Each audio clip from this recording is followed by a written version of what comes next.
সে না খাইবো আমাকে দেখুন আমার ডিম কোরআনের দিবা পাখিদের বাইরে কথাগুলি সম্পূর্ণ শুনুন।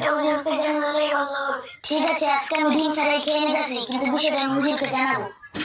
ভিডিওটি ভালো লাগলে লাইক ও সাবস্ক্রাইব করবেন চ্যানেলটি। দেখতে লাইক করে যাবেন। আমাকে ডিম দেয়নি। ওয়ালাইকুম সালাম ওয়া রাহমাতুল্লাহ। কি হলো, তুমি ডিম খাওনি?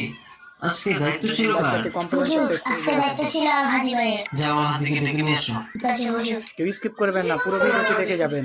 ওয়ালাইকুম সালাম ওয়া রাহমাতুল্লাহ। কি ও ভিডিওটি ডিম ভালো লাগলে কোথায়? একটি লাইক করে যাবেন, চ্যানেলটি সাবস্ক্রাইব করবেন। ডিম খানা এর জন্য আমি ওর ডিম খেয়ে ফেলছি। কি আল হাদি, তুমি বোকার মতো কথা বলছো কেন? আনাস বলছে ও ডিম খায় না, এই জন্য তুমি ও ডিম খেয়ে ফেলবা? ওকে একটু জিজ্ঞেস করার প্রয়োজন মনে করলে না? হুজুর সামনে থেকে যদি অবশ্যই একটি লাইক করে যাবেন আর সাবস্ক্রাইব করবেন চ্যানেলটি। আরে বোকা, ক্ষমা চাওয়ার কিছু নেই। শোনো, আজকে দুপুরে তুমি আমার সাথে খাবা, ঠিক আছে? মন খারাপ করার কিছু নেই। মালিকের অনুমতি ছাড়া কারো খাবার খাওয়া একটি ঠিক লাইক না। করুন।